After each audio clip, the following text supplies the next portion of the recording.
ধরে নিতে হবে তোমাদের যে এ আর বি সমজাতীয় রাশি, না হলে তাদের অনুপাত আমরা করতে পারবো না। তাহলে এ ইজ টু বি এটি হচ্ছে অনুপাত, এবং এর দেখতে পাচ্ছ এ হচ্ছে অ্যান্টিসিডেন্ট বা পূর্বপদ, বি হচ্ছে কনসিকুয়েন্ট বা উত্তরপদ। এখন যদি আমরা এই দুটোকে ইন্টারচেঞ্জ করে দিই, অর্থাৎ পূর্বপদকে উত্তরপদ আর উত্তরপদকে পূর্বপদ বলি, তাহলে অনুপাত কি হবে? বি ইজ টু এ। তাহলে এ ইজ টু বি এবং বি ইজ টু এ এই দুটোকে আমরা বলবো পরস্পর পরস্পর ব্যস্তানুপাত বা পরস্পর ব্যস্ত অনুপাত। এটা হচ্ছে ইনভার্স টু ইচ আদার, এর ইনভার্স এটা, এর ইনভার্স এটা, ঠিক আছে? তাহলে পূর্বপদ আর উত্তরপদ স্থান বিনিময় করলেই যে অনুপাত আমরা পাবো সেটিকে মূল অনুপাতের ব্যস্ত অনুপাত বলবো। এবার দেখো, যদি এই দুটো যদি এ আর বি যদি অসমান হয়, বুঝতেই পারছো, যদি এ আর বি যদি অসমান হয় তাহলে এ ইজ টু বি হয় গুরু অনুপাত হবে, নয় লঘু অনুপাত হবে। যদি এ ইজ টু বি গুরু অনুপাত হয় তাহলে বি ইজ টু এ কি হবে?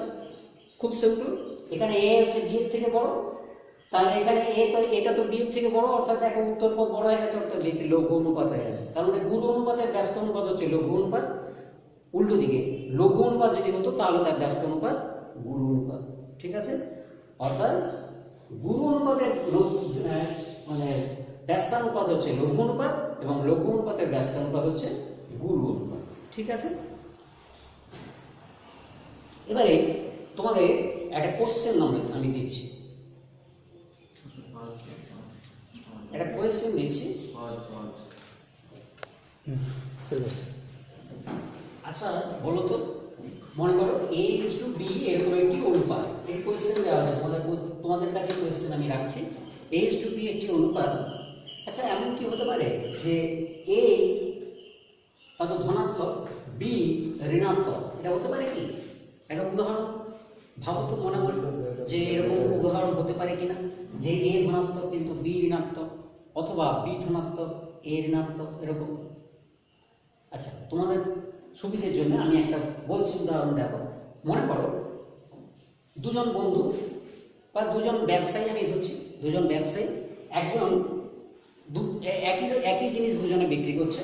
একজন হয়তো সেটি বিক্রি করে তার 10 টাকা লাভ হয়েছে একজনের, আরেকজনের বিক্রি করে হয়তো 10 টাকা ক্ষতি হয়েছে, 10 টাকা ক্ষতি হয়েছে। তো তোমরা তো নিশ্চয়ই জানো যে 10 টাকা ক্ষতি মানেই হচ্ছে -10 টাকা লাভ, এটা মানে -10 টাকা লাভ। অর্থাৎ সেই জিনিসটি বিক্রি করে দুজনের যে লাভ হয়েছে, সেই লাভের যদি আমরা অনুপাত করি তাহলে দেখো আসছে 10:-10, 10:-10। তার মানে হতে পারে, হ্যাঁ, একটা অনুপাতের কোনো একটা পদ, পূর্বপদ অথবা উত্তরপদ নেগেটিভ হতেই পারে, কোনো অসুবিধা নেই, ঠিক আছে? আচ্ছা এবারে দেখো, এবারে আমরা বলছি মিক্সড প্রপোর্শন, মিক্সড রেশিও এটি কি? অর্থাৎ মিশ্র অনুপাত, মিশ্র অনুপাত বাংলায় বলা হয় মিশ্র অনুপাত। এটি কি? মনে করো দুটি অনুপাত আছে, এরকম এ ইজ টু বি আর একটা অনুপাত আছে সি ইজ টু বি, এই দুটি অনুপাত আছে, এদের মিশ্র অনুপাত কি হবে? এবং এর অনুপাত দুটি মিশ্র অনুপাত হবে, মিশ্র অনুপাত বা যৌগিক অনুপাত আমরা বলতে পারি। মিশ্র অনুপাত হবে এসি ইজ টু বি। কিভাবে পেলাম না? দেখো যে অনুপাতটা হয়েছে, দুটো অনুপাত আমাদের দেওয়া ছিল, তাদের মিশ্র অনুপাত এমন একটি অনুপাত যার পূর্বপদ হয়েছে, যে দুটো অনুপাত দেওয়া ছিল তাদের পূর্বপদের গুণফল, এবং উত্তরপদ হয়েছে যে দুটো অনুপাত দেওয়া ছিল তাদের উত্তরপদের গুণফল, ঠিক আছে? অর্থাৎ মিশ্র অনুপাত হচ্ছে সেই অনুপাত যার পূর্বপদ এবং উত্তরপদ হবে যথাক্রমে ওই অনুপাতগুলোর পূর্বপদগুলোর গুণফল এবং উত্তরপদগুলোর গুণফল, ঠিক আছে? এখন দুটোর ক্ষেত্রে আমি বললাম 3টে 4টে 10টা আরও বেশিও হতে পারে, 100টা অনুপাতেরও মিশ্র অনুপাত তোমরা করতে পারবে। কি হবে না, পূর্বপদ হবে ওই 100টা অনুপাতেরই পূর্বপদের গুণফল, এবং উত্তরপদ হবে ওই 100টা অনুপাতেরই উত্তরপদের গুণফল, ঠিক আছে? এবারে মিশ্র অনুপাতের আবার ব্যস্ত অনুপাত করতে পারি। এই মিশ্র অনুপাত যে করলাম বা যৌগিক অনুপাত করলাম, তার আবার ব্যস্ত অনুপাত করতে পারি। তখন কিন্তু দেখো, তখন এর আবার ব্যস্ত অনুপাত করলে কি হবে না, B D is to AC হয়ে যাবে। অর্থাৎ কতগুলো অনুপাতের মিশ্র অনুপাতের ব্যস্ত অনুপাত করতে পারি, আবার ব্যস্ত অনুপাতেরও মিশ্র অনুপাত করতে পারি। সেটা দেখো কিভাবে করি। তাহলে কি না, এই দুটো অনুপাতের মিশ্র অনুপাত তো এটা হলো, তার ব্যস্ত অনুপাত এটা হলো। আমি যদি আগে ব্যস্ত করে তারপর যদি মিশ্র অনুপাত করতাম তাহলে কি হতো না, দেখো আগে ব্যস্ত করলে a:b এর ব্যস্ত অনুপাত হচ্ছে b:a, আর c:d এর ব্যস্ত অনুপাত হচ্ছে d:c। তাহলে এদের যদি মিশ্র অনুপাত করি কি হবে না, b:d:ac। দেখো একই চলে এসেছে। অর্থাৎ মিশ্র অনুপাতের ব্যস্ত অনুপাত বা ব্যস্ত অনুপাতের মিশ্র অনুপাত একই কিন্তু, ঠিক আছে। অর্থাৎ কতগুলো অনুপাতের ব্যস্ত অনুপাত করে যদি আমরা যৌগিক অনুপাত করি যা পাবো, যৌগিক অনুপাত করে ব্যস্ত অনুপাত করলেও সেই অনুপাতের ব্যস্ত করলেও আমরা একই জিনিস পাবো, ঠিক আছে। এবারে তোমাদের একটা কোয়েশ্চেন দিচ্ছি, একটা কোয়েশ্চেন লিখো। কোয়েশ্চেনটা হচ্ছে x² question number 1, x² yz, y² zx এবং x² y² z by x, y² z² x by y এবং z² x² y by z অনুপাতগুলি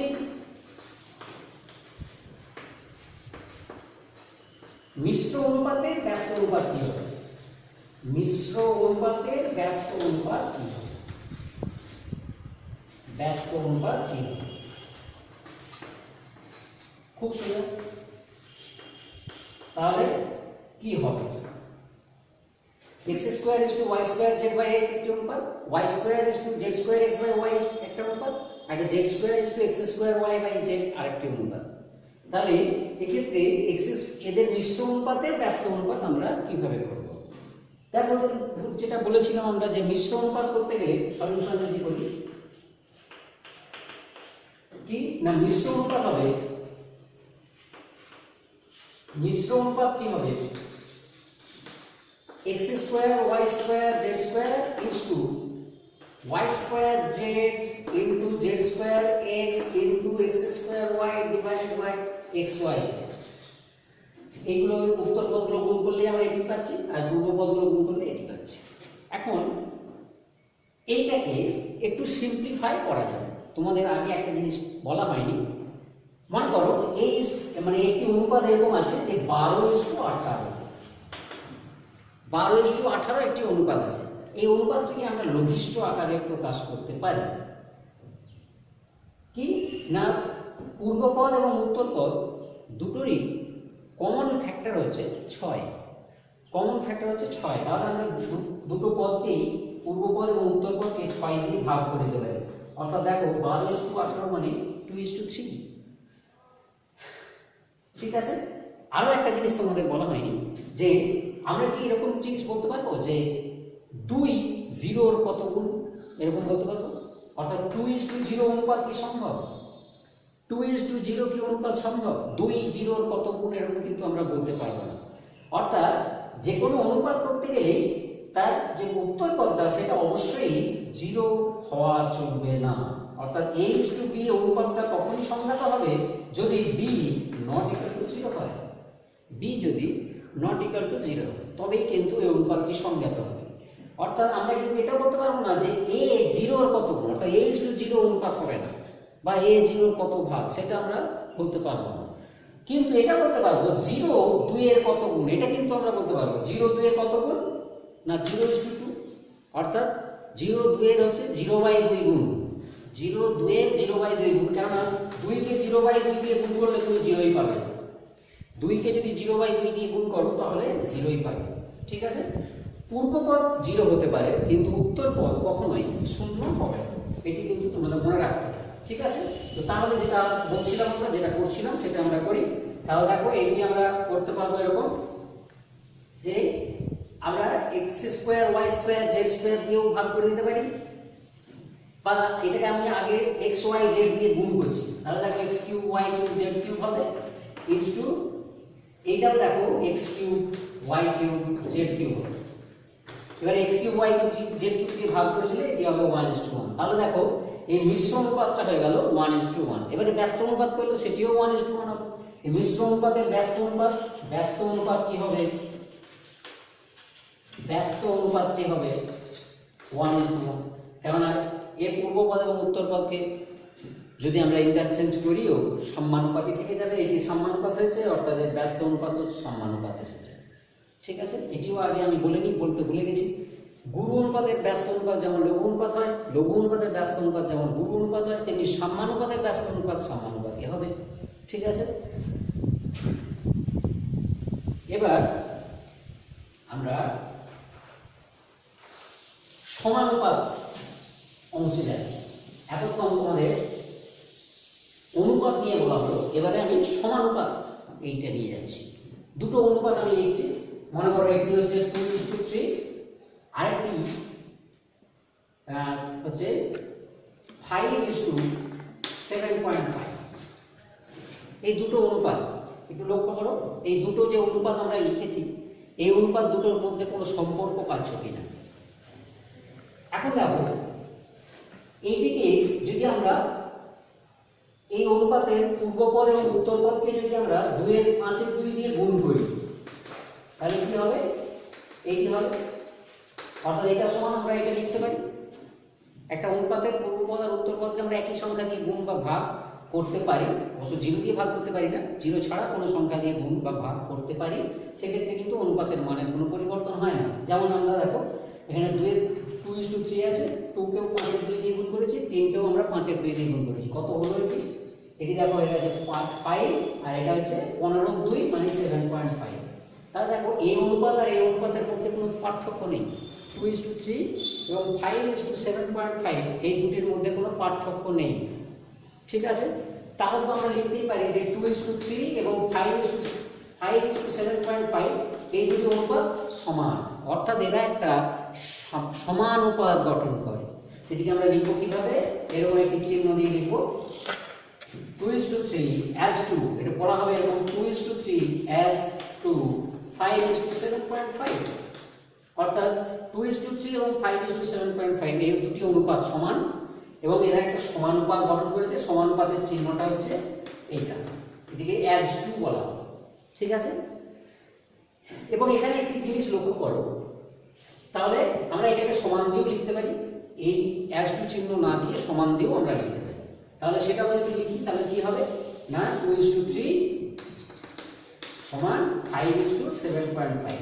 এখানে একটি জিনিস লক্ষ্য করো, 2 আর 7.5 এর যা গুণফল, 3 আর 5 এর গুণফল কি আলাদা? এই দুটিও কিন্তু সমান। দেখো 2 × 7.5 মানে এটি হচ্ছে 15, আবার দেখো এটাও হচ্ছে 15। তাহলে কি না, এইটা আমরা পেয়ে যাচ্ছি যে 2 × 7.5 = 3 × 5।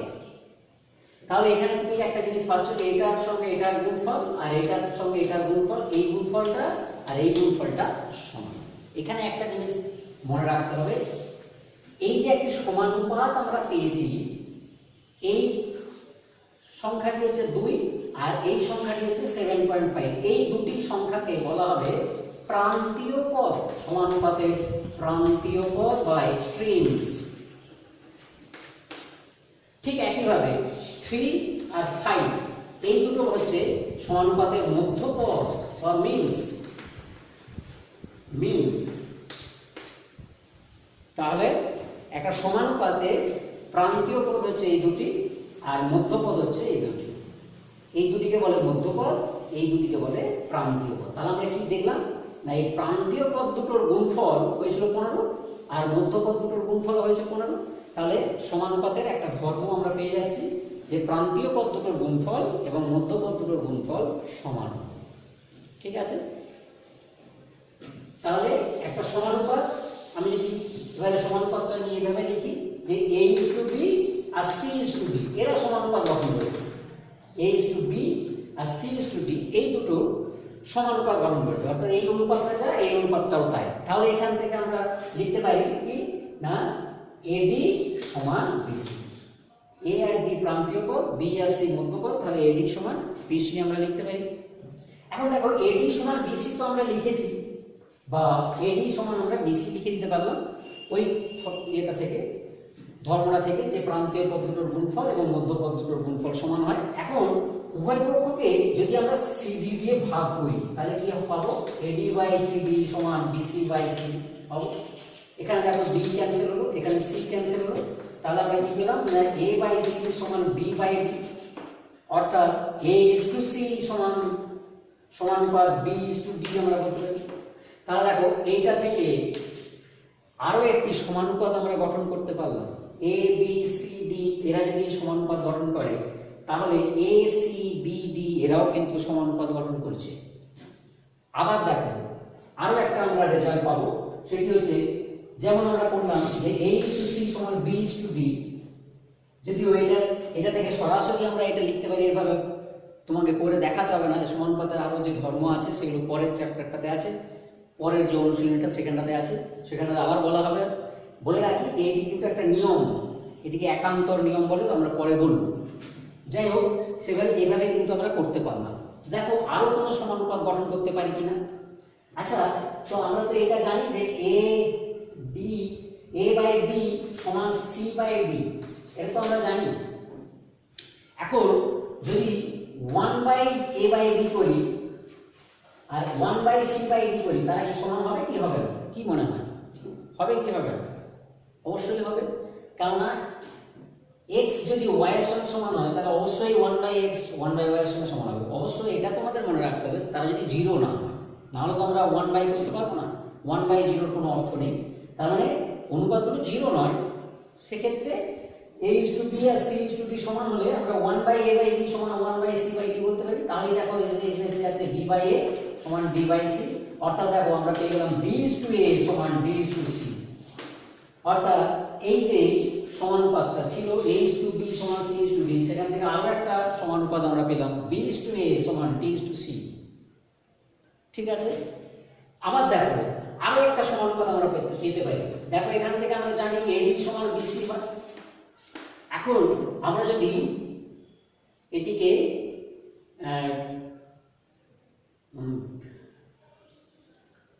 AD সমান BC, এটিকে এখান থেকে আরো একটা আমরা পেতে পারি। সেটি কি না, সেটি হচ্ছে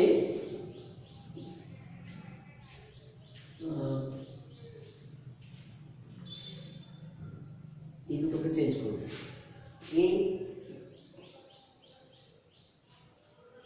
এখানে দেখো এখানে যে অঙ্ক সমানুপাতটা তুমি পেয়েছিলে a is to b সমান c is to d থেকে যে সমানুপাতটা পেয়েছিলে, দেখো মধ্যপদ দুটোর অবস্থান চেঞ্জ হয়েছে না?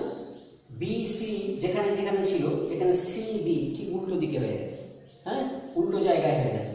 তেমনি এখানে তুমি পেয়েছো a is to b এর ব্যস্তানুপাত হচ্ছে b is to a R c is to d এর ব্যস্তানুপাত হচ্ছে d is to c। তার মানে দুটো অনুপাত সমান হলে তাদের ব্যস্তানুপাত দুটো সমান হবে, এটিকে ব্যস্ত প্রক্রিয়া বলে, তোমাদের পরে আবার বলা হবে। তাহলে আরো একটা জিনিস আমরা যেটা করতে পারি সেটা হচ্ছে এই দুটোর অবস্থান আমরা চেঞ্জ করে দিতে পারি, প্রান্তীয় পদ দুটোর অবস্থান কিন্তু আমরা চেঞ্জ করে দিতে পারি। তাহলে আমরা এখানে কত দিয়ে ভাগ করবো না AD বাই যদি আমরা BC করি, AB করি, সরি AB করছি, AB দিয়ে ভাগ করবো, তাহলে এখানে BC বাই AB পাবো আমরা। এখানে দেখো আমরা A ক্যান্সেল করতে পারলাম আর এখানে B ক্যান্সেল করতে পারলাম, তাহলে আমরা কি পেলাম না D বাই B সমান C বাই A, অর্থাৎ D is to B সমান C is to A হয়ে গেছে। দেখো এখান থেকে আরো একটা সমানুপাত আমরা পেয়েছি, এবং এখানে দেখো প্রান্তীয় পদ দুটো যে জায়গায় ছিল A আর D ঠিক উল্টো জায়গায় হয়ে গেছে এখানে, কিন্তু মধ্যপদ দুটো একই জায়গায় আছে। অর্থাৎ একটা সমানুপাত থেকে আমরা আরো তিনটে সমানুপাত গঠন করতে পারলাম, তিনটে আলাদা আলাদা সমানুপাত আমরা গঠন করতে পারলাম। এই সমানুপাত আর এই সমানুপাত কিন্তু আলাদা, ঠিক আছে? কারণ এখানে a R c, a c এর সঙ্গে যে অনুপাত করছে b d এর সঙ্গে সেই অনুপাত করছে, এখানে হচ্ছে b a এর সঙ্গে যে অনুপাত করছে d c এর সঙ্গে সেই অনুপাত করছে, আর এখানে হচ্ছে b d এর সঙ্গে যে অনুপাত করছে c a এর সঙ্গে সেই অনুপাতই আছে, ঠিক আছে? তাহলে একটা সমানুপাত থেকে আমরা মোট তিনটে সমানুপাত গঠন করতে পারলাম। এবারে আছে ক্রমিক সমানুপাত, কন্টিনিউড প্রপোর্শন, ওটাকে বলা হচ্ছে প্রপোর্শন। এবং সেখানে বলাই হলো যে a is to b সমান যদি c is to d হয় তাহলে কি হবে না প্রান্তীয় পদ দুটোর গুণফল AD সমান মধ্যপদ দুটোর গুণফল BC, ঠিক আছে? এই কিন্তু সবসময় মনে রাখতে হবে যে a into d সমান b into c। তারপর আমরা করেছি এখান থেকে আরো তিনটে আমরা পেয়েছি, এই ব্যস্ত অনুপাত দুটো সমান হবে, তারপরে এই দুটোকে চেঞ্জ করে যেটা হবে সেটা হবে, অর্থাৎ b is to b সমান c is to a হবে, আর এই দুটোকে চেঞ্জ করে আরো একটা সমানুপাত আমরা পাবো a/c সমান b/2। এই তিনটের বেশি তোমরা সমানুপাত কিন্তু গঠন করতে পারবে না। তোমরা নিজেরা চেষ্টা করতে পারো, দেখবে এইখান থেকে এই তিনটে ছাড়া আর কোনো সমানুপাত গঠন করতে পারা যাচ্ছে না। ঠিক আছে, এবারে তোমাদের আরেকটি কোশ্চেন দেওয়া হচ্ছে, কোশ্চেন নাম্বার 2। দেখো x/y বৈষম্যানুপাতের সঙ্গে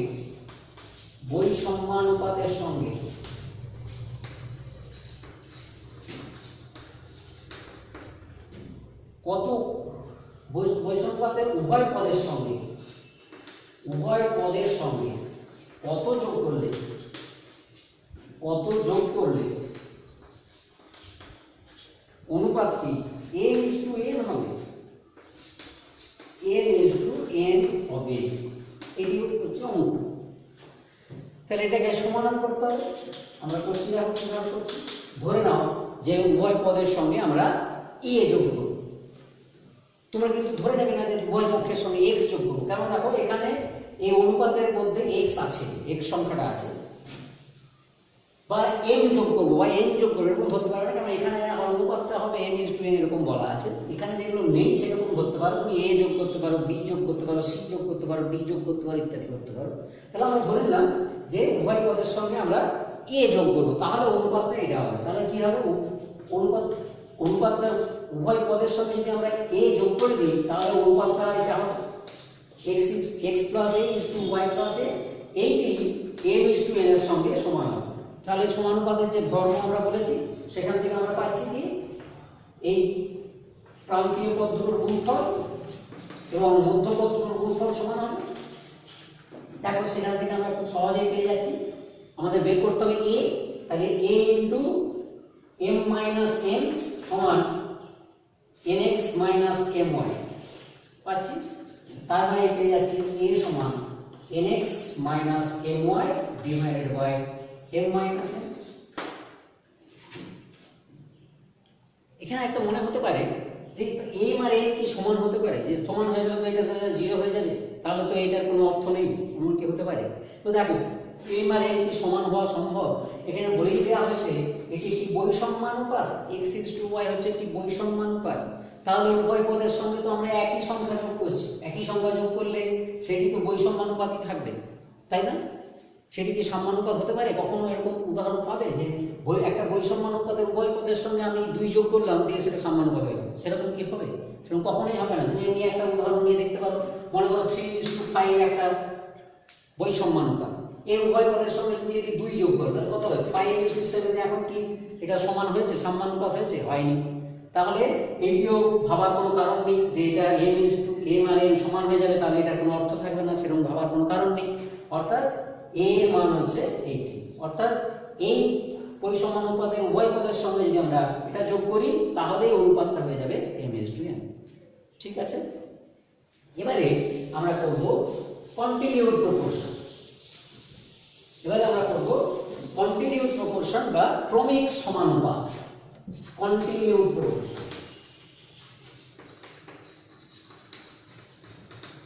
এইটা আমরা ক্রমিক সমানুপাত জিনিসটা কি না, দেখো কন্টিনিউড প্রপোর্শনে তুমি 3টে 4টে 5টা 10টা ইত্যাদি ধরতে পারো। তার ছোট করে প্রথমে বলা হচ্ছে, মনে করো a b আর c।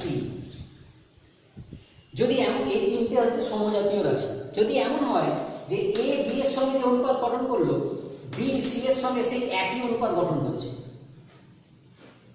কি বললাম বুঝতে পারছো? a b এর সঙ্গে যে অনুপাত b এর c এর সঙ্গে সেই একই অনুপাত যদি হয় তাহলে আমরা a b c কে বলবো ক্রমিক সমানুপাত। অর্থাৎ এরা ক্রমিক সমানুপাতী সংখ্যা। ঠিক আছে, অর্থাৎ a b c ক্রমিক সমানুপাতী সংখ্যা হবে, ক্রমিক সমানুপাতী সংখ্যা হবে যদি যদি a:b সমান b:c হয়। ঠিক আছে, তাহলে ক্রমিক সমানুপাত ব্যাপারটা কি না, a b c ক্রমিক সমানুপাতী হবে যদি এইটি হয়। এবং এখানে দেখো আমরা যদি সেই সমানুপাতের ধর্মটি কাজে লাগাই যে প্রান্তীয় পদের গুণফল, অর্থাৎ কি হচ্ছে প্রান্তীয় পদের গুণফল সমান মধ্যপদের মধ্যপদ দুটোর গুণফল, তাহলে b² সমান দেখো ac হয়ে যাচ্ছে, b² সমান ac হয়ে যাচ্ছে। মানে বি সমান কি হচ্ছে না plus minus root over ac, এরকম আমরা পাচ্ছি। তার মানে এ বি সি যদি ক্রমিক সমানুপাতি হয় তাহলে বি এর মান দেখো এ আর সি কে নিয়ে লেখা যাচ্ছে, এ আর সি এর সাহায্যে বি এর মান আমরা নির্ণয় করতে পারছি। ঠিক আছে, এই বি কে বলা হবে এ এবং সি এর মধ্য সমানুপাতি বা ওটা বলা হবে মিন প্রপোর্শন। বি কে বলা হবে মিন প্রপোর্শন, এটি বলা হবে মিন প্রপোর্শন। দেখো সমানুপাতের ক্ষেত্রে আমরা বলেছিলাম যে মধ্যপদ দুটোর ইংরেজি কি না মিনস, মধ্যপদ মানে তার ইংরেজি হচ্ছে মিনস।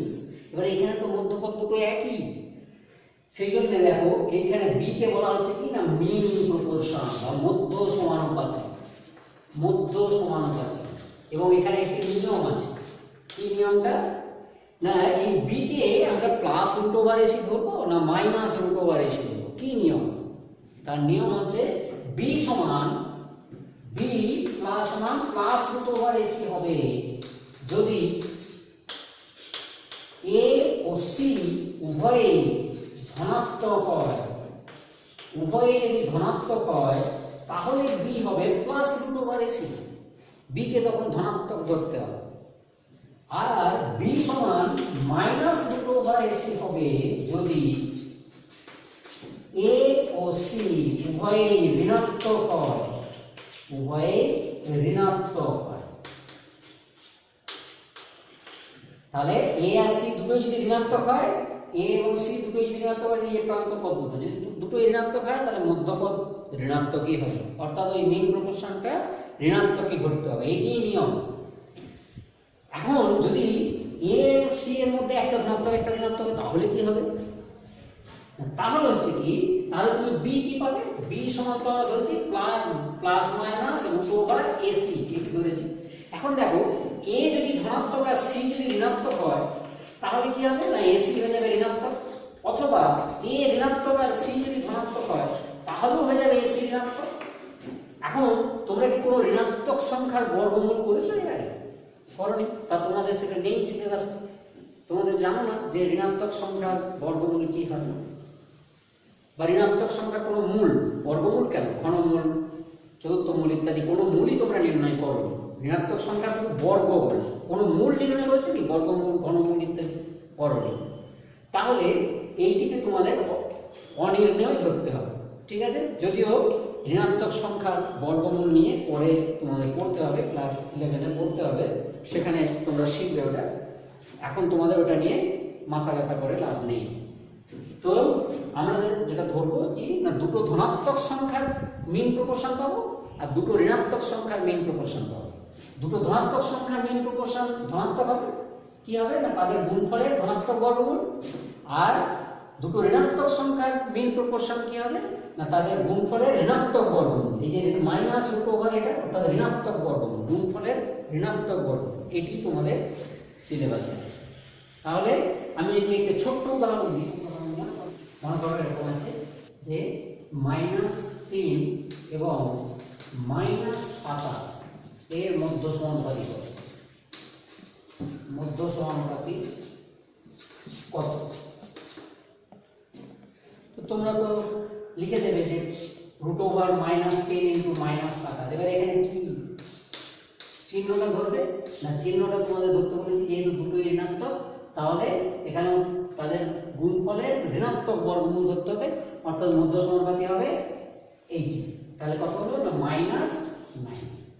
27 × 81, 81 বর্গমূল হচ্ছে 9, তাহলে এটা যেহেতু মাইনাস চিহ্ন দিয়ে রেখেছি -9। এখানে একটা জিনিস কমন মিস্টেক করে অনেকে এরকম ধরে যে ধরি মধ্য সমানুপাতি x, সেটি আমি দেখিয়ে দিচ্ছি যে কমন মিস্টেকটা কি করে। সেটি হচ্ছে মধ্য সমানুপাতি x ধরলো, তাহলে -3/x সমান x বাই -27 লিখলো, লিখে বললো তাহলে x স্কয়ার সমান 81, x সমান রুট ওভার 81 লিখে তারপরে বললো যে সমান -9। এইটি কিন্তু যদি করা যায় তাহলে কিন্তু পেটে শূন্য দেওয়া হবে। কি বলা হলো বুঝা গেছে? এইটি যদি লেখো তাহলে কিন্তু শূন্য পাবে। তাহলে কি লিখতে হবে সেটিও আমি বলে দিচ্ছি। কি লিখতে হবে এখানে না এখানে তোমাকে লিখতে হবে x স্কয়ার সমান 81, তাহলে x সমান হবে -√81 লিখে তবেই তুমি -9 লিখতে পারবে। এখানে যদি কোনো চিহ্ন না দাও তাহলে ধরে নেওয়া হবে সেটি তুমি পজিটিভ ধরছো, অর্থাৎ এখানে তোমাকে +9 লিখতে হতো। এখানে মাইনাস দিলে তবেই তুমি এখানে -9 লিখতে পারবে। কেন না আমি বলেছি যে x হবে নেগেটিভ, কেননা দুটো নেগেটিভ সংখ্যার মধ্যে সংখ্যাটি নেগেটিভ হয়। এবার একটা ছোট্ট অঙ্ক দিচ্ছি, অঙ্কটা দেখো, x - y হোল স্কয়ার এবং x + y হোল স্কয়ার এর মধ্য সমানুপাতিক হবে। মধ্য সমানুপাতিক কত? খুব ইন্টারেস্টিং অঙ্ক, এটি কোশ্চেন নাম্বার 3। সলিউশন দেখো, আমি বলেছি এখন দেখ এই যে এই সংখ্যাটি এবং এই যে সংখ্যাটি, এই দুটো সংখ্যা সম্বন্ধে কোনো ধারণা করতে পারা যাচ্ছে? এখানে বলেছি x - y হোল স্কয়ার, এটি বলেছি x + y হোল স্কয়ার। তোমরা জানো যে কোনো সংখ্যার বর্গ হয় ধনাত্মক, অতএব এটিও ধনাত্মক সংখ্যা, এটিও ধনাত্মক সংখ্যা। তাহলে তোমরা কি পাবে না এই মধ্য সংখ্যাটি সেটিও ধনাত্মক পাবে। তাহলে মধ্য সংখ্যাটি কি হবে বলেছি না এই দুটোর গুণফলের ধনাত্মক বর্গমূল x - y whole square x + y whole square তার ধনাত্মক বর্গমূল, অর্থাৎ এটি সমান কি হচ্ছে না x স্কয়ার - y স্কয়ার এর হোল স্কয়ার, এটি হচ্ছে। এখন এইটি সমান x স্কয়ার - y স্কয়ার লিখে দিল, তাহলে কি ঠিক হলো? এটি একটি প্রশ্ন, কেননা x square - y square whole square বর্গমূল করলে তো x স্কয়ার - y স্কয়ার হয়, ঠিকই আছে, কোনো অসুবিধা নেই। এমনি এখানে প্লাস চিহ্ন রেখেছি, এখানেও প্লাস লিখেছি, কোনো অসুবিধা নেই। কিন্তু এটি কি লেখা যাবে? আমি বলবো না, এটি লেখা যাবে না। কেন? কেন না যদি ধরো x y এর থেকে ছোট হয়, যদি x y এর থেকে ছোট হয়, তোমরা তো জানো না x y সম্বন্ধে কিছুই বলা নেই। তাহলে x যদি y এর থেকে ছোট হয় কি হবে না x স্কয়ার y স্কয়ার থেকে ছোট হবে, তার মানে x স্কয়ার - y স্কয়ার <0 হবে। তাহলে এটি নেগেটিভ হয়ে গেছে। তাহলে কি করে হবে? কি লিখতে হবে না এটিকে তোমাদের এখানে একটি মড চিহ্ন দিতে হবে, অর্থাৎ এর এই দুটোর মধ্য সমানুপাতি হবে এটি। এই মড চিহ্নটা দেওয়ার অর্থ হচ্ছে এটি ভেতরে নেগেটিভ হোক বা পজিটিভ হোক কোনো দেখার দরকার নেই, মডুলাস সবসময় পজিটিভ, অর্থাৎ এর মান সবসময় ধনাত্মক হবে। ঠিক আছে, তাহলে এটি মনে রাখবে খুব ভালো করে, খুব ভালো প্রশ্ন এটি। এই দুটোর মধ্য সমানুপাতি কত হবে? Mod of x square - y square, শুধু x স্কয়ার - y স্কয়ার নয় কিন্তু। ঠিক আছে, এবারে আমরা পরের অনুশীলনে যাচ্ছি, পরেরটাতে যাচ্ছি। সেখানে কতগুলো ধর্ম জানতে হবে, সমানুপাতের কয়েকটি ধর্ম আছে সেটি জানতে হবে। সেটা পরপর আমি বলে যাচ্ছি, একটু তাড়াতাড়ি করছি। প্রথম হচ্ছে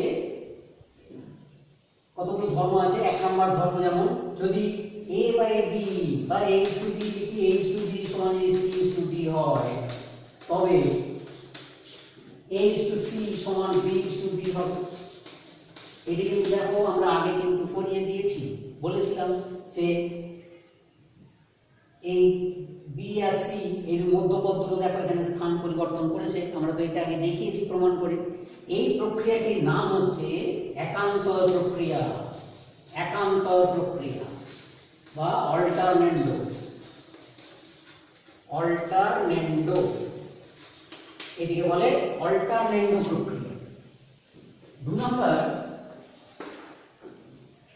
নম্বর হচ্ছে তাহলে কি হলো না a is to c সমান b is to d, এটি হচ্ছে অল্টারনেন্ডো। 2 নম্বর হচ্ছে যদি a is to b সমান c is to d হয়, তবে b is to a সমান d is to c হবে। এটিও তোমাদের আমি আগে দেখিয়েছি যে এই দুটোর ব্যস্ত অনুপাত, এই দুটোর ব্যস্ত অনুপাত সমান হবে, এটিও হবে। এইটিকে বলে ব্যস্ত প্রক্রিয়া বা ইনভার্টেন্ডো, ইনভার্টেন্ডো। তাহলে দুটো প্রক্রিয়ার কথা বলা হলো, একটি অল্টারনেন্ডো, একটি ইনভার্টেন্ডো। এগুলো অলরেডি তোমাদের প্রমাণ করে দেওয়া হয়েছে, কিভাবে হচ্ছে সেটা দেখানো হয়েছে, তার জন্য আর এটা দেখালাম না, এই দুটো আর দেখালাম। এরপরে দেখো এরপরে কি হচ্ছে 3 নম্বর প্রক্রিয়া। সেটি কি না, যদি a/b সমান c/d হয় তবে a plus b/b সমান c plus d/d হবে, এবং এই প্রক্রিয়াটির নাম হচ্ছে যোগ প্রক্রিয়া। যোগ প্রক্রিয়া বা অ্যাডেন্ডো।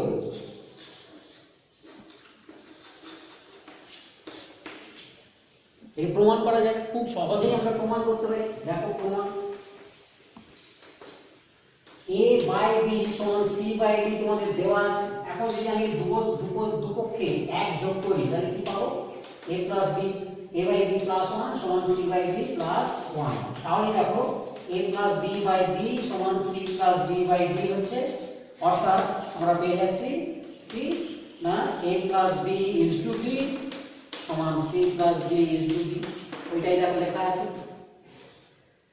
অর্থাৎ কি পেলাম না 1 যোগ করে আমরা পেয়ে প্রমাণটা করে দিলাম। এটির জন্য এটির নাম হচ্ছে যোগ প্রক্রিয়া। ঠিক আছে, অ্যাডেন্ডো। এরপর হচ্ছে ওই একই, যদি a/b সমান c/d হয় তবে a মাইনাস b/b সমান c মাইনাস d/d হবে, এবং এর নাম হচ্ছে ভাগ প্রক্রিয়া বা সরি আগেরটা আমি ভুল ইংরেজিটা লিখেছিলাম। যোগ প্রক্রিয়ার ইংরেজি হচ্ছে কম্পোনেন্ট। ঠিক আছে, ওটি হচ্ছে কম্পোনেন্ট, ইংরেজিটা কম্পোনেন্ট, যোগ প্রক্রিয়ার ইংরেজিটা কম্পোনেন্ট। এটি হচ্ছে ভাগ প্রক্রিয়া, এটার নাম ডিভিডেন্ড। পরে বলছি কেন ভুল করলাম, ওটাকে পরে বলছি। তাহলে এটি হচ্ছে ডিভিডেন্ড। এটি কিভাবে পাবো? এটাও খুব সহজেই আমরা প্রমাণ করতে পারি। দেখো a বাই b সমান c বাই d বলা আছে। দুপক্ষ থেকে যদি আমরা 1 বিয়োগ করে দিই করতে পারি, তোমরা জানো দুপক্ষ থেকে 1 বিয়োগ করে দিলাম, তাহলে এটা পাবো। তাহলে দেখো a minus b by d সমান c minus d by d হচ্ছে, অর্থাৎ আমরা পেয়ে যাচ্ছি যেটা result a minus b is to b সমান c minus d is to b। এটি হচ্ছে ভাগ প্রক্রিয়া। এবং এখানে আগেরটাতে যেমন যোগ প্রক্রিয়া 1 যোগ করেছিলাম, এখানে তো 1 বিয়োগ করেছিলাম, এটাকে বিয়োগ প্রক্রিয়া বলা যেত না। এটি বিয়োগ প্রক্রিয়া নয়, এটি বলা হবে ভাগ প্রক্রিয়া, এবং ইংরেজি হচ্ছে ডিভিডেন্ড। আগে যোগ প্রক্রিয়াটা সেটা ছিল কম্পোনেন্ট। ঠিক আছে, ওটা একটু কারেকশন করে নেবে, এটা অ্যাডেন্ডো নয়, এটাকে কম্পোনেন্ট বলা হয়।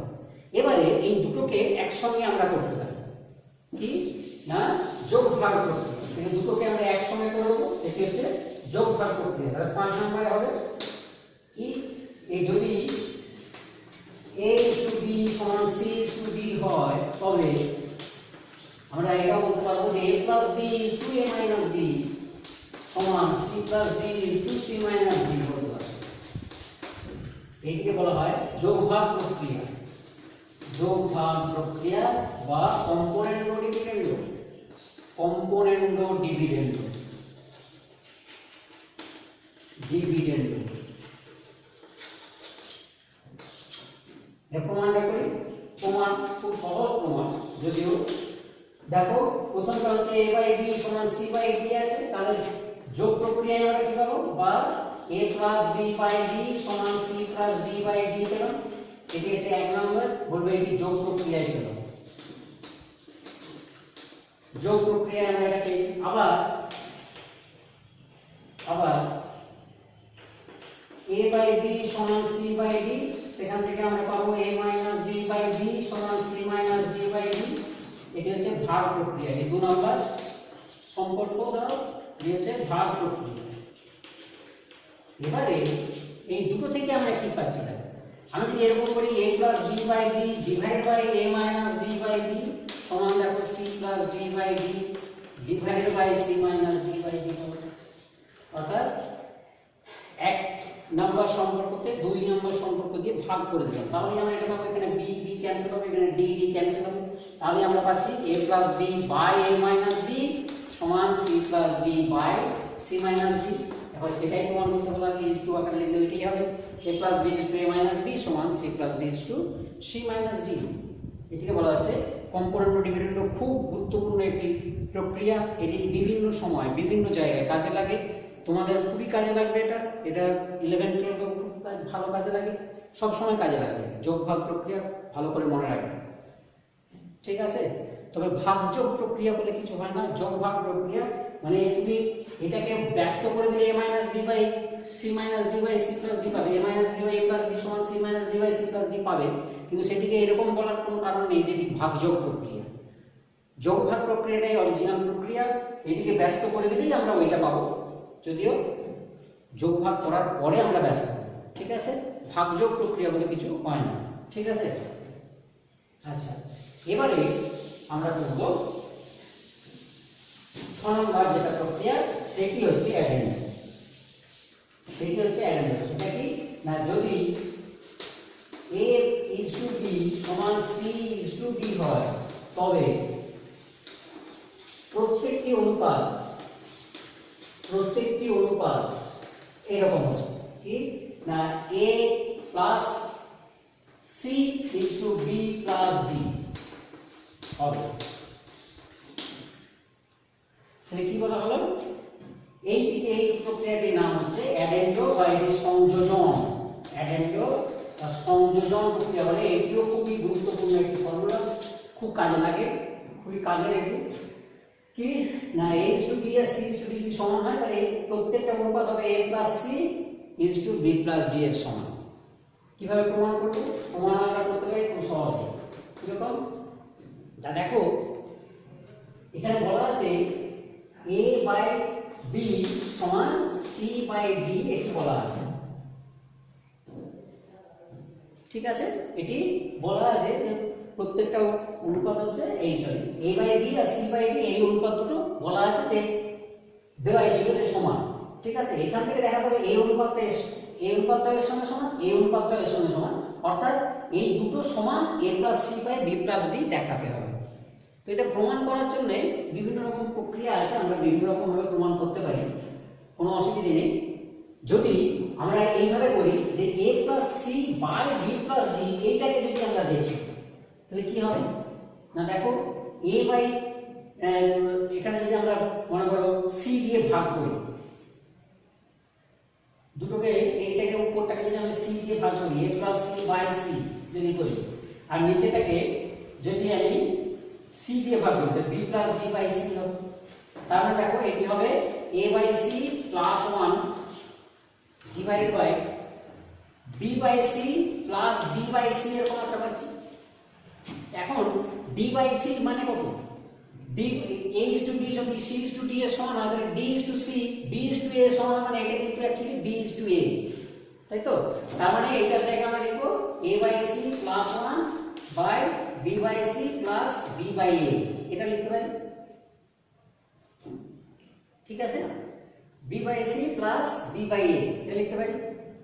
আবার দেখো a বাই c সমান তো b by d, a by c সমান তো b বাই d, তাই না? a বাই c সেটাও তো b বাই d এর সঙ্গে সমান।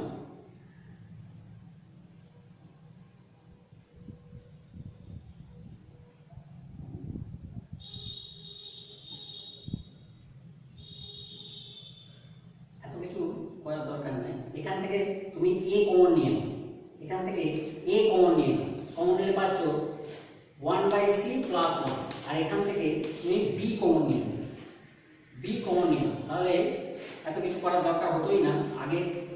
আগেরটাই আমরা এতটা করার না করে একদম প্রথমেই আমরা উপর থেকে a আর নিচে থেকে b কমন নিয়ে নিয়েছি। দেখো এখানে a যদি কমন নিই তাহলে তুমি পাচ্ছ 1 প্লাস c বাই a, আর এখানে b কমন নিলে 1 প্লাস d বাই b পাচ্ছ। এখন দেখো a বাই b সমান c বাই d, তোমরা একান্তর প্রক্রিয়াতে জেনেছো যে a বাই c সমান b বাই d হয়, এটা একান্তর প্রক্রিয়াতে পাই। আবার তাহলে এখান থেকে দেখো c বাই a সমান d বাই d পাবে ব্যস্ত প্রক্রিয়া, এটা একান্তর, এটি ব্যস্ত নিয়মে। তাহলে এক যোগ করে দিলে c বাই a প্লাস 1 সমান d বাই b প্লাস 1, এটা হচ্ছে যোগ প্রক্রিয়ায় পাবো। তাহলে কি পেলে? এইটি এবং এটি দেখো ক্যান্সেল হয়ে যাবে, c বাই a প্লাস 1 আর d বাই b প্লাস 1 সমান। তাহলে দেখো এইটি হয়ে গেছে তোমার a বাই b, অর্থাৎ a বাই b মানে c বাই b, অর্থাৎ এই দুটো অনুপাতই দেখো a plus c by b plus d এর সমান। যদিও এটাকে আমরা অন্যভাবে প্রমাণ করতে পারি, কে ধরে করতে পারি, অনেকে এটা কে ধরে প্রমাণ করে, সেভাবে খুব সহজ, ঠিক আছে, এভাবে আমরা প্রমাণ করতে পারি। এবার আরেকটি আছে, সেটা আমি দেখে দিচ্ছি, আরেকটু বলি। এখানে দেখো, এমন তো হতে পারে যে a বাই b সমান c বাই d সমান e বাই f সমান g বাই h সমান i বাই j সমান এরকম আছে। অর্থাৎ এটা সবই হচ্ছে তোমার সমানুপাতিক, মানে a আর b এর অনুপাত, c আর d এর অনুপাত, e আর f এর অনুপাত, g এবং h এর অনুপাত, i আর j এর অনুপাত সমান, এবং আলো এরকম আছে। তো এই ক্ষেত্রে আমরা ওই যে আগে যেটা বললাম সংযোজন প্রক্রিয়া, সেটিকে আরো বিস্তৃত করতে পারি। এই সবগুলো সমান আমরা এরকম লিখতে পারি a plus c plus e plus g plus i plus dot dot নিচে b plus d plus f plus h plus j plus, এটা করতে পারি। এটিকে সংযোজনের একটা বিস্তৃত আকার, সংযোজন প্রক্রিয়াটাকে আমরা আরো বাড়াতে পারি। দুটো সমানুপাত না থেকে, দুটো অনুপাত সমান এরকম না থেকে 3টে 4টে 5টা 10টাও থাকতে পারে। সেক্ষেত্রে সেই অনুপাতগুলো কার সঙ্গে সমান হবে? এমন একটা অনুপাতের সমান হবে যার দেখো পূর্বপদ হচ্ছে এদের পূর্বপদগুলোর যোগফল, আর উত্তরপদগুলো হচ্ছে এদের উত্তরপদগুলোর যোগফল। এভাবেও আমরা করতে পারি। যদিও আমরা এটিকে অন্যরকম ভাবেও করতে পারি। কিরকম? আরেকটু অন্যরকম ভাবে বলছি, একটা ছোট্ট উদাহরণ দিয়ে বলছি। দেখো, আগে আমি লিখে দিই যে এটাকে আমরা এইভাবে লিখতে পারি ma plus xc plus me plus lg plus ki divided by mb plus xd plus mf plus lh plus kj। এটাও বলতে পারি। কিভাবে বললাম এটা? দেখো কি করেছি, দেখো এখানে m গুণ হয়েছে, এখানে x গুণ হয়েছে, এখানে n গুণ হয়েছে, এর সঙ্গে l গুণ, এখানে k গুণ করেছি। ঠিক একইভাবে এখানে হরগুলো সব এরকম হয়েছে। দেখো m গুণ x গুণ n গুণ l গুণ k গুণ এরকম হয়েছে। এটা কিভাবে করতে পারি প্রমাণ আমরা করে দিতে পারি। এখন এদের মান +1 -1 ইত্যাদি +2 -2 +3 -3 হতেই পারে, ঠিক আছে।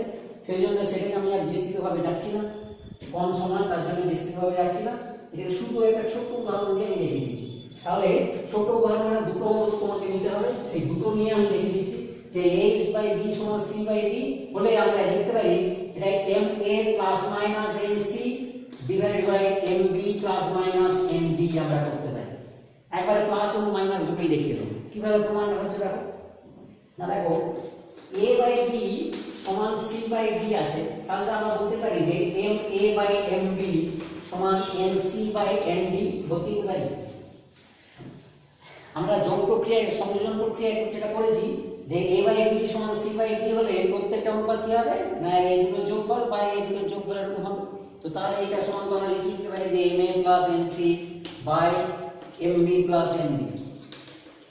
ঠিক একইভাবে দেখো a বাই b সমান c বাই d, এখান থেকে আমরা এটাও লিখতে পারি ma বাই mb সমান minus nc by minus mb। এখানে কি হলো, মাইনাস m দিয়ে আমরা উপর নিচে গুণ করেছি, দিয়ে এবারে সংযোজন প্রক্রিয়া যদি কাজে লাগাই, এটা প্লাস এটা বাই এটা প্লাস এটা, অর্থাৎ ma minus nc by mb minus nd। তাহলে দেখো এখানে একবার প্লাস nc, এখানে মাইনাস nc, এখানে প্লাস nd, এখানে মাইনাস nd, তার মানে প্লাস মাইনাস আমি দিতে পারছি। অর্থাৎ এটা কিন্তু যে কোনো সংখ্যক সমান অনুপাতের ক্ষেত্রে আমরা এই সংযোজন প্রক্রিয়াটা কাজে লাগাতে পারি, ঠিক আছে। এবারে তোমাদের একটা অঙ্ক লেখো, কতগুলো অঙ্ক করাবো দেখো। একটা আছে, এটা কোশ্চেন নাম্বার 4, কি না a/b সমান c/d হলে দেখাতে বলা হয়েছে যে প্রত্যেক অনুপাত এটা হবে √a² plus c square is to √b² plus b square অথবা minus √a² plus c square is to √b² plus b square। এটি হবে, এটা প্রমাণ করতে হবে। এটা যদি হয় তাহলে প্রত্যেকটা অনুপাত এটা হতে পারে, এটাও হতে পারে, যা আমরা দেখাবো। খুব সহজেই দেখাতে পারি। দেখো প্রমাণ a বাই b সমান c বাই d তোমার দেওয়া আছে, তাহলে এখান থেকে তো আমি বলতেই পারি a square by b square সমান c square by d square, অর্থাৎ দুপক্ষকে বর্গ করে দিলে আমরা এটা পাবো a square by b square সমান c square by d square পাবো। এবার দেখো এটাকে যদি আমরা সংযোজন প্রক্রিয়া কাজে লাগাই তাহলে পাচ্ছি a square plus c square by b square plus d square. এই সংযোজন প্রক্রিয়া আমরা লিখে দিতে হবে, পাশে কিন্তু লিখে দিতে হবে প্রক্রিয়াগুলো, যদিও এগুলি অনেকে কে ধরে প্রমাণ করে, কিন্তু আমরা এই প্রক্রিয়াগুলো ধরেও আমরা প্রমাণ করতে পারি। তাহলে a square by b square সমান c square by d square সমান a square plus c square by b square plus d square পেয়ে গেলাম। এবারে যদি আমরা বর্গমূল করে দিই কি পাবো না, দেখো অতএব a বাই b সমান c বাই d সমান, তাহলে এখানে কি হবে plus minus root over a square plus c square by root over d square plus d square. বুঝিয়ে যাচ্ছে যে এটা সমান প্লাস এটা বাই এটা হতে পারে, আবার মাইনাস এটা বাই এটা হতে পারে, সেটাই বলা আছে। প্রমাণ হয়ে গেল। এটিও খুব গুরুত্বপূর্ণ একটি সূত্র, এটিও পরেও কাজে লাগবে, তোমাদের এই ক্লাসেও কাজে লাগবে, তোমরা যখন ত্রিকোণমিতি করবে সেই সময়ও কাজে লাগবে, দেখাবো সেই সময়ও কাজে লাগবে। ঠিক আছে? আচ্ছা, এবারে আরো একটা এই ধরনের অঙ্ক দেওয়া হচ্ছে, এটা বুঝে নিয়েছো, এটি একটি অঙ্ক, ভালো অঙ্ক, যদিও আরো অনেক ভালো অঙ্ক আছে, বইতেও আছে অনেক ভালো অঙ্ক, কয়েকটাই করাচ্ছি আমি, বাকিগুলো তোমরা বাড়িতে করবে নিজের মতো করে। যদি কোনো প্রয়োজন হয় মহারাজের কাছে ফোন নাম্বার নিয়ে ফোন করতে পারো, বলে দেওয়ার চেষ্টা করো। ঠিক আছে? এবারে দেখো এরকমই একটা অঙ্ক, কি না a/d সমান c/d সমান e/f হলে দেখাও a square plus c square plus e square is to b square plus d square plus f square সমান sab plus cd plus ef whole square. এটা দেখা খুব সহজেই আমরা প্রমাণ করতে পারি, খুব সহজেই আমরা প্রমাণ করে দিতে পারি। কিভাবে দেখো, বলাই আছে যে a বাই b সমান c বাই d সমান e বাই f। দেখছো যে এখানে অনুপাতের আকারে দেওয়া আছে, আমরা ভগ্নাংশের আকারে লিখে নিচ্ছি, সুবিধা হবে আমাদের অঙ্ক কষার সুবিধার জন্য আমরা এরকম ভগ্নাংশের আকারে লিখে নিয়ে করি। তো তাহলে আমরা কি করব, এখানে দেখো যদি আমরা এরকম করি যে বা a স্কয়ার বাই ab সমান c স্কয়ার বাই cd সমান e স্কয়ার বাই ef করতে পারি। কি করেছি অ্যাকচুয়ালি, প্রথম অনুপাতের উভয় পদকে আমরা a দিয়ে গুণ করেছি, দ্বিতীয় অনুপাতের উভয় পদকে c দিয়ে, তৃতীয় অনুপাতের উভয় পদকে e দিয়ে গুণ করেছি। এখন যদি সংযোজন করে দিই তাহলে কি হবে না a square plus c square plus e square by ab plus cd plus ef। এখানে একটা জিনিস লক্ষ্য রাখো, এই অনুপাতগুলো কিন্তু বদলায়নি, কারণ তোমাদের বলাই হয়েছে যে একটা অনুপাতের পূর্বপদ উত্তরপদকে একই সংখ্যাকে গুণ করলে অনুপাতের মান কিন্তু বদলায় না। এটা a বাই d আছে, এটা c বাই d আছে, এটা e বাই f আছে। ঠিক আছে? তাহলে এটি আমরা পেলাম এক নম্বর সমীকরণ, এক নম্বর সম্পর্ক পেলাম। আবার দেখো, আবার এই a বাই b সমান c বাই d সমান e বাই f, বা এখান থেকে আমরা পাবো এবারে উপর নিচে আমরা এটাকে b দিয়ে গুণ করব, দেখো c দিয়ে গুণ করব, আর b দিয়ে গুণ করব, আর এটাকে f দিয়ে গুণ করব। তাহলে হবে দেখো ab বাই d স্কয়ার সমান cd বাই d স্কয়ার সমান ef বাই f স্কয়ার সমান আবার সেই সংযোজন প্রক্রিয়া ab plus cd plus ef divide by b square plus b square plus f square. এবার এই দুটোকে যদি আমরা কম্বাইন করে দিই কি পাবো, এই দুটো থেকে আমরা কি পাবো দেখো, এখানেও সেই a by d c by d e by f সমান এটা, এখানেও a by d c by d সমান e বাই f সমান এটা, অর্থাৎ এই দুটো সমান।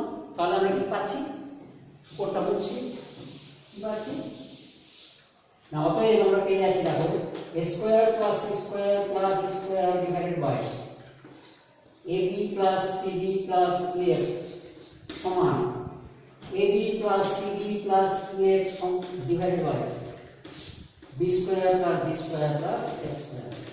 ক্রস মাল্টিপ্লিকেশন করে দাও, এসে যাবে a square plus c square plus e square into B square plus B square plus X square সমান AB plus CB plus B এর হোল স্কোয়ার। এটাই প্রমাণ করা ছিল, প্রমাণ হয়ে গেল। এরপরে তোমরা কয়েকটা অঙ্ক অ্যাসাইনমেন্ট লিখে নাও, বাড়ির কাজ কতগুলো লিখে নাও। এইগুলো তোমরা এখনই লিখে নাও। পরপর দিচ্ছি অ্যাসাইনমেন্ট, এগুলি কিন্তু তোমাদের বাড়ির কাজ করতে হবে, তোমাদেরকে খাতায় করে নেবে, যখন স্কুল খুলবে তোমরা জমা দেবে। 1 নম্বর হচ্ছে n not equal to 0 একটি অখণ্ড সংখ্যা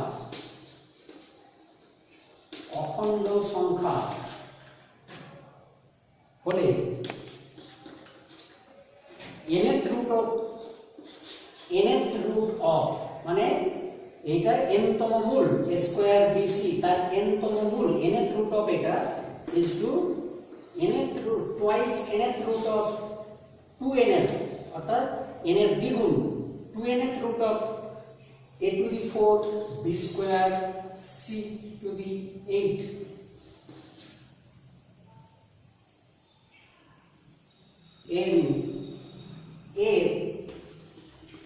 n মিশ্র অনুপাত কি হবে? এখানে একটি আমি হিন্ট দিয়ে রাখছি, যদিও আমার আগেই বলে দেওয়া উচিত ছিল, আমি ওটা মিস করে গেছি, তোমাদের বলা হয়নি। একটা অনুপাতের দ্বিমিশ্র ত্রিমিশ্র অনুপাত আমরা করতে পারি। যেমন a:b যদি একটা অনুপাত হয়, তার দ্বিমিশ্র অনুপাত হবে a²:b²।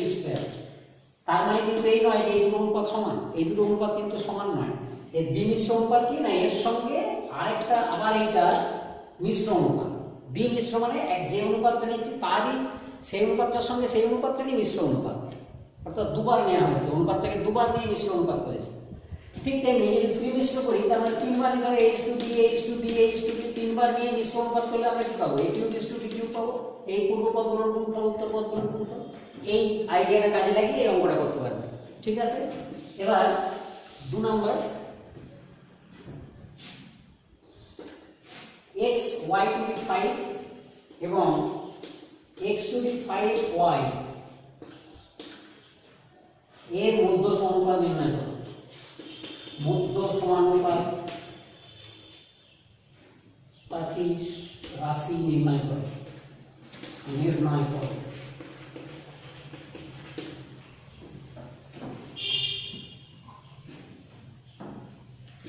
3 নম্বর a:b এবং c:b অনুপাতদ্বয় পরস্পর বিপরীতমুখী সম্পর্ক প্রকাশ করলে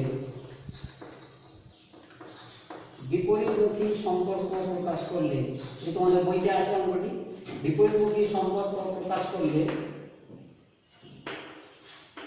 এই অঙ্কটা তোমাদের বইতে আছে, প্রকাশ করলে এদের ব্যস্ত অনুপাতদ্বয়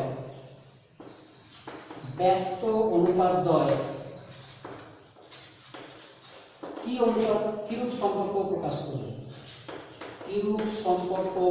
করবে?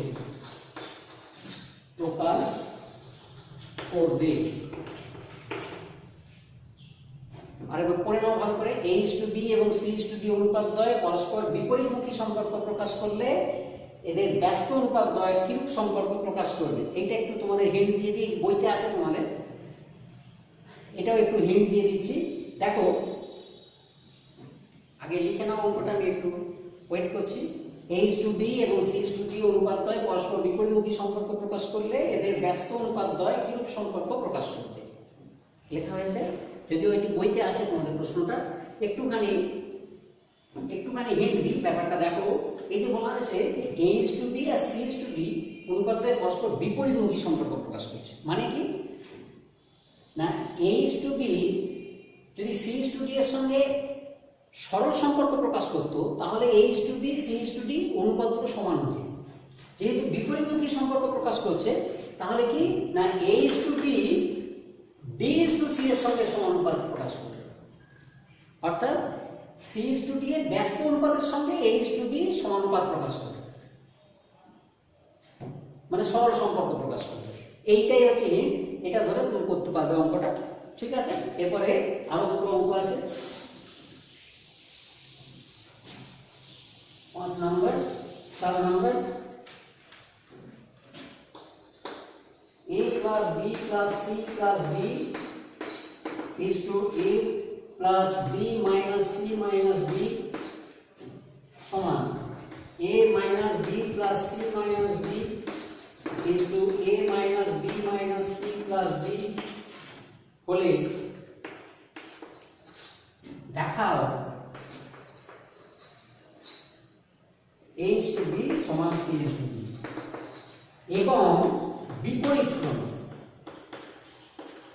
বিপরীত ক্রমে তার মানে কি না, এইটা হলে এটা দেখাতে হবে, আবার এটা হলে এইটা দেখাতে হবে।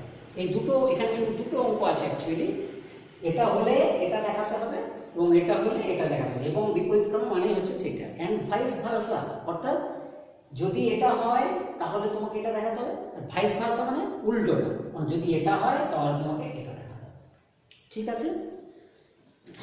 আরেকটা দিয়ে এই চ্যাপ্টারটা আমরা শেষ করব। 5 নম্বর অঙ্ক,